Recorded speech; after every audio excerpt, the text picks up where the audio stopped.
2017 Nissan Pathfinder review. The timing for this refresh of the Nissan Pathfinder couldn't be better. Nissan's largest crossover has stiff competition to contend with from old stalwarts like the Ford Explorer and Toyota Highlander, and brand new three-row crossovers, like the Volkswagen Atlas and upcoming Subaru Ascend, are joining this already crowded segment every year. The Pathfinder has to keep up, and Nissan is making sure it's up to the job with a new face up front and more powerful engine under the hood.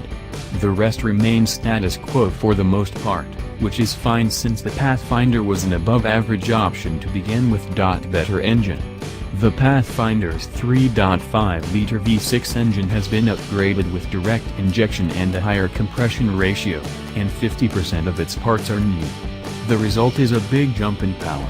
Horsepower climbs from 260 to 284 and torque increases from 240 to 259 pound-feet. This brings the Pathfinder more in line with popular competition like the 280 horsepower Ford Explorer and 295 horsepower Toyota Highlander. The Pathfinder still isn't the most powerful three-row crossover available. The V8-powered Dodge Durango RT makes 360 horsepower and the biturbo V6 Ford Explorer Sport generates 365 horsepower, but Nissan doesn't need to offer a hot rod motor that only a fraction of buyers want. The upgraded V6 is plenty powerful for a standard engine. Tow King. The Pathfinder's maximum towing capacity has also been raised thanks to its more powerful V6 and new body reinforcements around the tow hitch. The new max number is an impressive 6,000 pounds, which should be able to handle everything up to and including dual-axle trailers.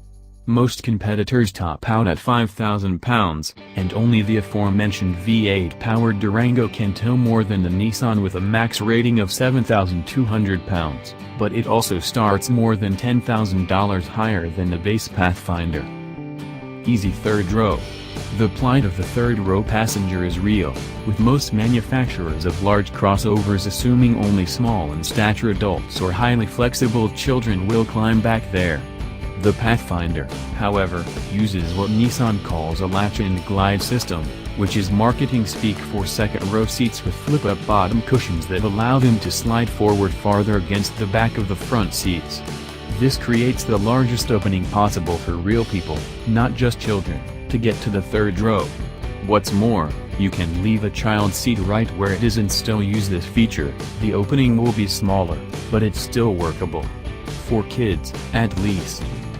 Disjointed design. Having been on sale since 2013, the Pathfinder was due for a visual refresh.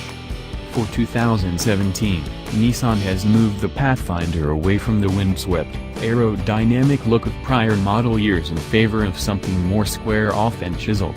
That is, at least for the front end. The rest of the Pathfinder's curvy lines and organic shape remain, with only the taillight elements having been rearranged. Thus, the new front end looks like a head stuck on the wrong body. Maybe you won't notice the incongruity if you weren't familiar with the Pathfinder before, but for me, it's all I see. Drives like a minivan. Large SUVs are a refuge for people trying to avoid the dreaded minivan. They seek something that both looks and drives better than a mommy and daddy mobile, even if they need it for the exact same tasks.